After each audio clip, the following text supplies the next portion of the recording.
everybody, Katie Camrad here for Katie's Midlife vlog. So I'm not going to do too many of these sitting in the couch and telling you what's going on, and because I know people get bored with that stuff. So I'm going to be doing more Katie's Midlife vlogging content soon. So the reason why I wanted to get on today is because it's on my mind, and because some of my vlogs I will be doing, you know, like Dear Diary and my wisdom to impart kind of things. So I will be doing those intermittently, but not all the time. So I want you guys to get involved in my midlife journey, and I'll also talk about my past, what I went through in my previous life, and what's to come, from 52 years old on.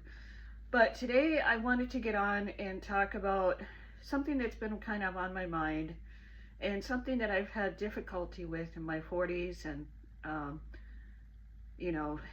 losing a bunch of friends, people lashing out their insecurities and jealousies towards me a lot. And using competition against me. I dealt with a lot of that, especially since 2017, especially even since 2012, actually. Well, most of my life.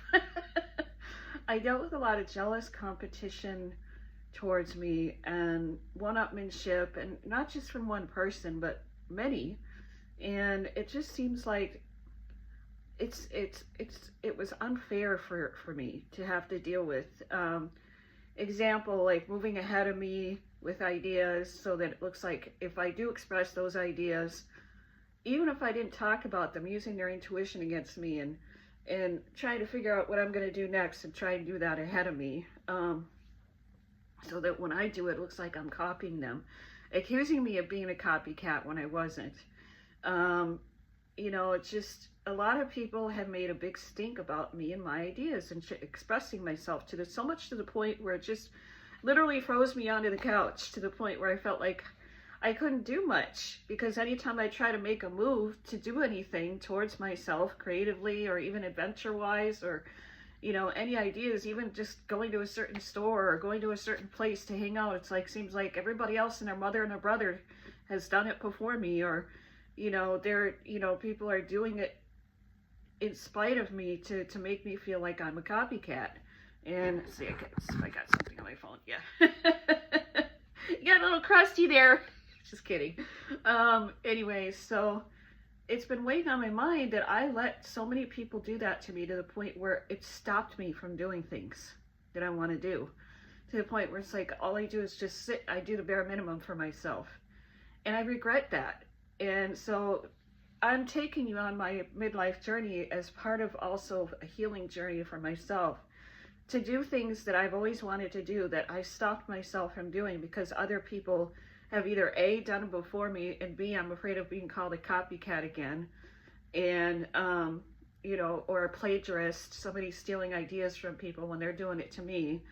And I've discovered that when anybody makes a big stink out of my ideas, or how I accomplish things, or how I do things, or feel like I'm in a race with them, or they're competing against me, it's because they're jealous of me. They're jealous that I could either do it better or more than them, and that's just their personality. It has nothing to do with me. It has to do with them, and I have to realize that I could still do what I want, regardless if they do it ahead of me, regardless if they accuse me of copying, because those people are not in my life anymore. I got rid of all those people. So I have to, or they got rid of me, so I have to start all over, and I'm okay with that. I'm okay with starting all over. I need to start over in my life, because the people I had in my life before were not supportive people. Otherwise they'd still be in my life. I'm not saying that they had to, curtail below me, or they had to, I had to do everything first, or, that kind of thing. I just had people in my life, they were not supportive of my ideas and things that I wanted to do in life. Instead, they would accuse me of things that I wasn't, falsely accuse me of being a copycat, or copying them, or stealing off of them when they weren't doing it to me, or move ahead of me so that I couldn't, or, felt, or if I, did, feel insecure, thinking that making everybody, thinking that I'm copying them when I'm not. And it's just, I'm so glad those people are out of my life, because now I could do those things that I've always wanted to do. I could travel to Colorado. I could do those art shows that the, former friend from high school of mine did, even though she did them first. Who cares? I had them in my mind before her, so it doesn't matter,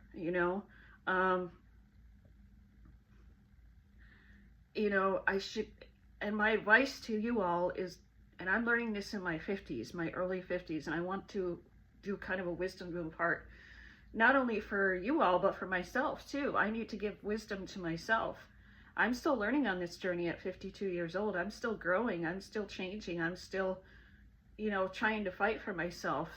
And, but not as hard as I did before, because I got rid of a lot of people that were not nice to me and not supportive of me and making me feel uncomfortable in bad ways, not like taking me out of my comfort zone, but like making me feel bad about myself when they have no reason to. Nobody has any right to make me feel bad about myself and stay in my life. I know when I'm being inspired by somebody and when I'm copying somebody, and I'm far from perfect, and I'd be more than willing to admit that I'm willing to admit. I've always been willing to admit and give credit to anybody that I've copied. So why would anybody have any reason to accuse me of copying them when I wasn't? Insecurity and jealousy. They don't want me to express those ideas or do anything outside of them. You know what I mean? That would cause them to be jealous of me. And jealousy is a big disease in this world. And I was a target of jealousy by a lot of people through a lot of my life. And it's not fun. It's not something I would wish on anybody, because it's very stifling. People will do anything to try to stop you from getting what you want and thriving in your life because of jealousy. And I've been a target of that. When you're an artist, when you have anything creative and unique to show this world, people will attack you for it. And it's an unfortunate thing, but we can all stand up for ourselves, and I'm here to say that you keep doing what you want, regardless of how other people perceive you or view you. If you lose a whole bunch of people like I did, so be it. Start over. Just start over your social life, because that's what I'm doing with mine. I don't have any friends anymore. I used to have a lot of friends. I used to have a whole circle of friends. People I used to hang out with on a regular basis, people that called me every other day, and people that I had all that, and I lost it all in 2017. I know why, because a lot of it was what I was into spiritually. It was a spiritual consequence. I was into witchcraft and putting spells on people and metaphysics, and it all backfired on me. But also too, I was dealing with a lot of negative people that were not supportive, and they weren't my real friends, because if they were, they would still be in my life. And they were jealous of me, and I could feel it. And no, it's not that I think I'm a 10. I don't think I'm, all that. It's just that other people were seeing more in me than I was seeing in myself. Let me correct that.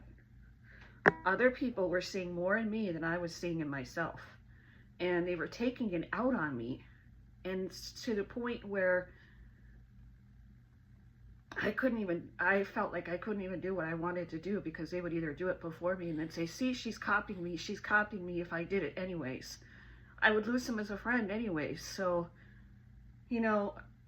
my advice to you and myself is do what you want anyways, and see who sticks around. And whoever sticks around is your friend. If they're supportive of you and they cheer you on and they want to be there with you through it, those are your friends.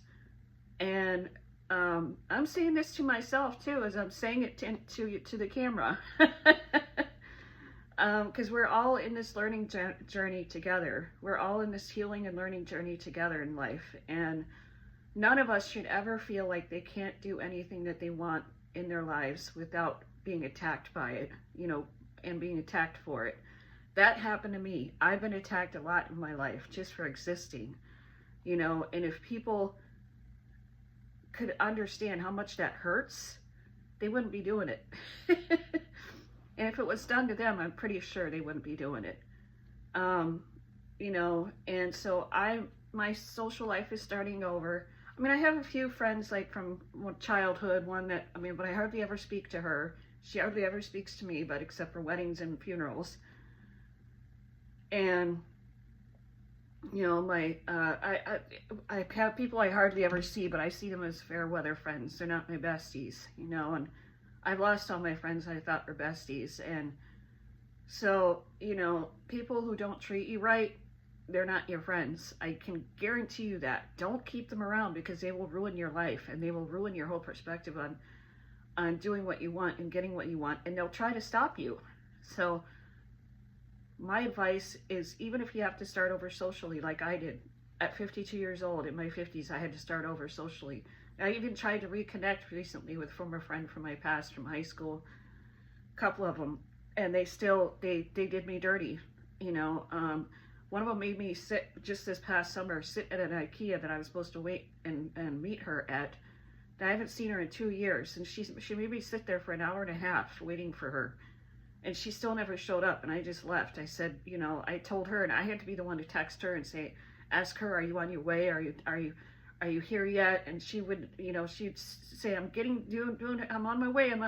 But it's like, I had to message her and ask her what was going on, you know. And so I just said, you know, I lied to her and I said, you know, let's do this another time. And I just blocked her, and that's it. You know, people that I have to, you know, that was cruel, that what she did. I don't think she meant it intentionally, but even if she did, it's just let me know she's not my friend anymore. You know, but she may have been my best friend in middle school, but she's not my friend anymore. And she's also friends with people that don't like me from high school and stuff. So go figure. Same thing with another one I met with last year. She wanted me to help her do a neurographic. I do neurographic art too, and other art. I'm an artist, paint, draw. And I have another channel called Veil 2, VEIL, number 2, artistry, and you can check that out. And I do a lot of art and painting. She wanted me to, she was a therapist at a community center that she worked at, you know, social worker, therapist or whatever, and she was going to do a class teaching some art classes, and she wanted me to help her teach a neurographic class. And she got it all set up for me. When we met a couple of times, all she wanted to do was talk about a guy that flirted with both of us, and what my experience was with him versus hers, and then she canceled the class. And when I texted her, she's like, I just don't want to talk anymore. I just don't want to text anymore. And then I knew she was going to block me, and then so it's just like, how rude, you know? I don't have to deal with people like that anymore. You know, just because I'm kind and I have a kind nature about me doesn't mean people should have the right to take advantage of me like that, you know, and make me look like a jerk and make me look bad, you know. So it's just, do yourself a favor. And I had to get hit in the head a couple of times in order for me to realize that people from my past that I haven't heard from in years, or people that I had falling outs with in the past, are not my friends. And if I try to reconnect with them, it's just going to be the same bad experience all over again. So, or people that are friends with people that don't like me are not my friends. So I was right in, you know, getting rid of a lot of people from high school and grade school and stuff like that, because, you know, if they're going to be jerks to me and make me look bad or treat me bad or treat me wrong, what's the point of sticking around, you know? And if they're going to make a big stink about my creativity and my ideas and me thriving with my creativity and my ideas, that's their problem, not yours, not mine. You know what I mean? So don't let anyone control your life or your ideas or how you express yourself as an individual, as a creative individual. Don't let people treat you bad and stay in your life, because I guarantee you they're not going to last. This is from experience, and you know, I'm learning myself not to go back there, not to go back in the past. And if anybody tries to come back from the past, they better come correct. and they better be coming to stay, not to just get information out of me and leave. You know, it's sad, but that happens. And I had to learn the hard way that a lot of people I thought that were going to stay in my life and be a friend were not. It took me a long time, and coming to Jesus and recommitting myself to Jesus and starting to read the Bible and praying more, that helps me get over that, because I went through a dark period, especially this past year, of realizing I didn't have any support. I didn't have a support system except for my mom, really. And before my dad passed away last year, I had a little bit of him too, you know, and a few uncles and aunts, you know. That's it. And sometimes that's all you need is family. My mom is my best friend, and most of the time my only friend. And, you know, she's always been there for me through thick and thin. So, you know, sometimes family is your only friend. And if you don't have that, you have God. And I was heavy into occultism and metaphysics and witchcraft and putting spells on people and psychics and tarot cards and all that kind of stuff. From the time I was 15, and I still prayed and stuff here and there, but I never really got into the Bible and never really read the Bible. And I did go to church, but I went to Catholic church, which also makes you still susceptible to that stuff, to dark stuff, because it's a religion. It's not just God in the Bible. And, you know, so not that I have anything against Catholicism, because I was born and raised, you know, Catholic, and went to catechism classes and all that, baptized Catholic, but my religion is God in the Bible and praying. And so that's helped me through a lot of dark times, especially recently, and, you know, dealing with heavy loneliness and heartbreak, and feeling like nobody likes me in this world, and nobody wants me to thrive, and nobody wants me to succeed in my goals and my you know, creativity with my art, and feeling like people are making a big deal out of my individuality and my creative ideas, and trying to make me out to be somebody bad that I'm not, and gatekeep me from opportunities, you know, public opportunities. I just need to keep going, keep doing what I want to do, because I know that, you know, that usually when there's a lot of resistance towards me, there's going to be a breakthrough coming, you know. And so, and that's the same for all of you. I've realized that when there's a breakthrough coming, that usually there's going to be, I mean, when there's a lot of resistance, there's going to be a breakthrough, and gatekeepiness and stuff like that. It's just people are threatened by you, you know, and they're threatened by what you can accomplish. And don't let that stop you. Keep going, and keep praying, keep the faith. And with that, I'm going to let you all go, and see you on my next video. If you guys like these kind of videos, or I talk about my experiences, you know, and negative experiences, and wisdom to impart, and that kind of stuff, growing from negative experiences and learning together on our life journey, let me know. Hit the comment button, hit the like button, subscribe, and comment if you will, but keep the comments positive, because if you don't, I will block you and delete the comment. So it's kind of a wasted effort at that point. If I see the comment and it's a negative comment, and I think it's a negative comment, you will be hidden from the channel, and the comment will be deleted. So don't even try it. All right, y'all. Till my next video. See y'all in the next one. Have a good night and day, wherever you are. Good morning. All right. Bye-bye.